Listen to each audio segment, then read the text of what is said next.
Bonjour à tous et bienvenue sur Astuces de Com, le podcast où on parle communication sans tabou. Et aujourd'hui, j'ai choisi un sujet un petit peu spécial. Je voulais vous partager les coulisses de ma communauté WhatsApp. Puisque vous le savez, j'ai lancé la communauté Com & Com il y a un peu plus de 8 mois, c'était en juillet 2025 pour être exact. Et oui, c'est bizarre de lancer ça en juillet alors qu'au mois d'août, tout le monde est en vacances. Mais je vous raconterai quand même des petites anecdotes par rapport à ça. Je trouvais ça intéressant de vous emmener donc dans les coulisses et de vous partager mon bilan pour plusieurs raisons. Déjà pour moi, parce que ça me permet de faire le point en direct avec vous. Ça me permet d'y réfléchir et de voir comment adapter pour la suite. C'était aussi intéressant parce que j'ai pas mal de gens qui sont dans ma communauté qui m'ont fait des retours auxquels je pensais pas du tout, enfin le genre de retour que je pensais pas du tout avoir, qui m'ont fait aussi pas mal challenger comment j'utilisais ce canal de communication, et aussi parce qu'il y a des gens que je connais qui se posent la question de créer leur communauté WhatsApp. Donc je pense que ça pourrait être très utile. Donc j'ai créé cette communauté, comme je vous l'ai dit, il y a un peu plus de 8 mois. Pourquoi ? Premièrement, j'avais envie au départ d'avoir un endroit où je pouvais réunir mes clients, ceux que je coach, vous savez, ceux que je vois à travers des coachings ponctuels ou réguliers, mais qui sont autonomes dans leur communication, parce que tout simplement, ces clients, je peux pas toujours leur envoyer des petits SMS pour les booster, pour les motiver, pour les encourager,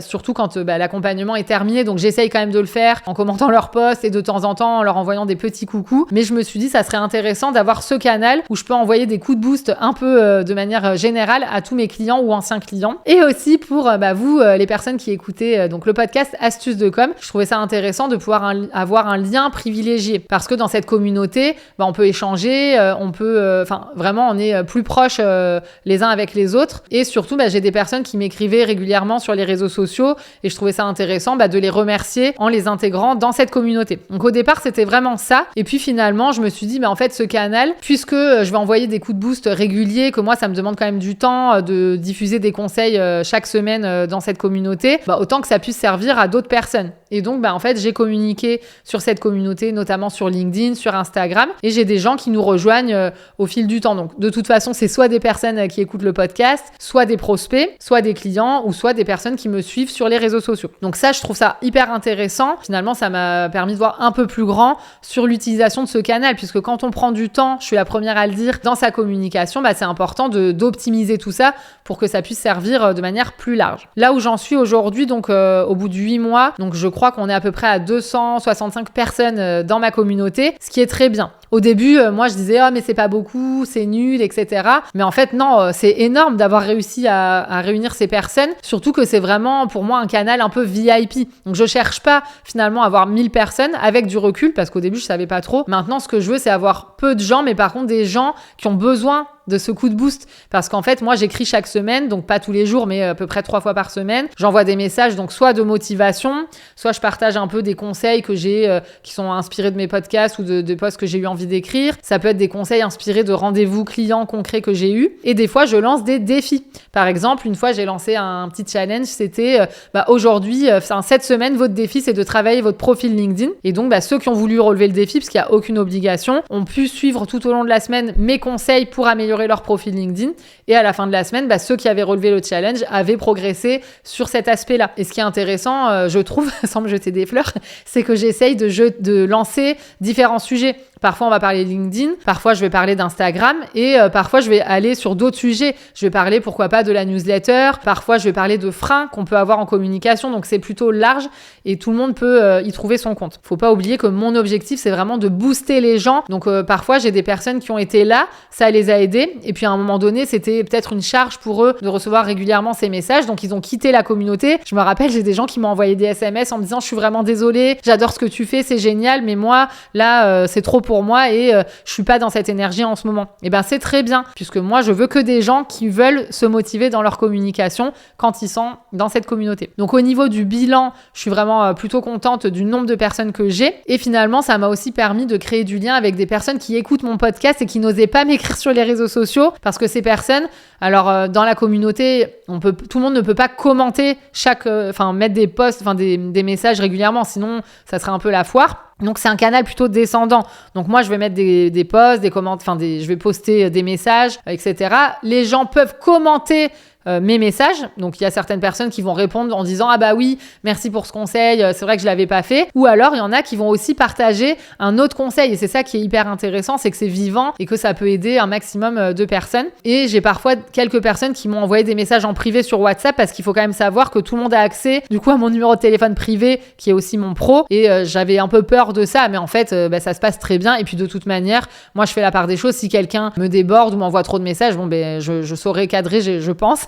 Et je me rappelle de conseils que j'avais eu justement quand j'ai créé ma communauté, c'était de bien me protéger là-dessus parce qu'il faut pas oublier que cette communauté elle est gratuite. Je donne beaucoup de conseils gratuitement et il y a parfois certaines personnes qui peuvent avoir l'impression que je suis une coach gratuite à disposition et qui peuvent abuser en me demandant des conseils gratuits, en me demandant d'analyser ce qu'ils font, et ça j'essaye de bien cadrer. Donc ça c'est un conseil, si vous lancez votre communauté c'est important. Mais voilà, donc à ce niveau-là je suis aussi quand même plutôt contente parce que j'ai créé du lien avec des nouvelles personnes qui écoutent mon podcast et pour moi c'est hyper important pour les remercier et puis aussi d'être au plus près de vous pour vous partager des conseils qui sont utiles. Et là par contre où j'ai progressé, j'ai vite déchanté, c'est qu'au début en fait je me mettais une pression pas possible. Je me disais oh là là, faut que j'écrive tous les jours du lundi au vendredi, sinon les gens ils vont avoir l'impression que je les oublie, ils vont se dire mais c'est quoi cette communauté où il se passe rien. Et j'avais peur de ça. Et en fait j'ai fait un sondage dans la communauté et ça fonctionne super bien les sondages, j'ai beaucoup de gens qui répondent. J'ai quand même entre 40 et 80 personnes à chaque fois qui répondent quand je fais des sondages, donc je trouve que c'est un bon taux. Et j'ai demandé concrètement, je leur ai dit là ça fait quelques mois qu'on a commencé la communauté, qu'est-ce que vous en pensez? Est-ce que vous préférez que je vous écrive tous les jours du lundi au vendredi? Est-ce que vous préférez avoir un message par semaine ou 2 ou 3? Et finalement ce qui est ressorti c'était que 2 ou 3 messages par semaine c'était le rythme qui convenait. Donc moi ça m'a fait redescendre aussi en pression et surtout je me suis aussi laissé la possibilité parfois de ne pas écrire. Donc par contre je préviens, si je pars en vacances, il est hors de question que pendant mes vacances j'écrive sur cette communauté. J'essaye, même si j'adore mon métier, de profiter de mes vacances et je préviens ma communauté, là je pars en vacances donc je vous donne ce petit défi avant de partir, mais voilà je serai pas là pendant une semaine ou par exemple au mois d'août, puisque j'ai ouvert la communauté en juillet, on l'a testé avec les premiers utilisateurs. Je leur ai dit le mois d'août c'est les vacances pour tout le monde. J'avais ouvert un sous-groupe pour ceux qui étaient là au mois d'août pour qu'ils puissent se soutenir entre eux et mettre des messages, mais par contre moi j'ai pas donné de conseils et ça s'est très bien passé. Et quand je suis revenue en septembre, j'ai pas perdu beaucoup de personnes et j'ai même eu des nouvelles personnes qui nous ont rejoints. Donc au final j'en ai tiré plutôt que du positif. Et le gros point positif que je vois d'un point de vue résultat en communication, au-delà du fait que j'ai créé du lien aussi avec des personnes, en termes de résultats, c'est que j'ai vraiment appuyé sur la fidélisation de mes contacts. Donc à la fois auprès de mes clients qui sont hyper contents de garder le lien avec moi et de pouvoir continuer à être boostés. Et donc en termes de fidélisation, c'est très bien pour qu'ils continuent de penser à moi et de retravailler par la suite avec moi. Et en termes de fidélisation de contacts qui ne sont pas encore clients, c'est-à-dire que j'ai des prospects parfois que je rencontre dans des réseaux ou même sur les réseaux sociaux qui sont pas prêts à travailler avec moi sur le moment. Je vais les rajouter s'ils le souhaitent dans cette communauté et de cette manière, ils voient ma manière de travailler, ils voient mon approche et ils peuvent ensuite avoir envie de travailler avec moi. Et ça, c'est le gros point positif que j'ai trouvé dans cette communauté. Donc, écoutez, au niveau du bilan, moi, je suis super contente et je vais continuer comme.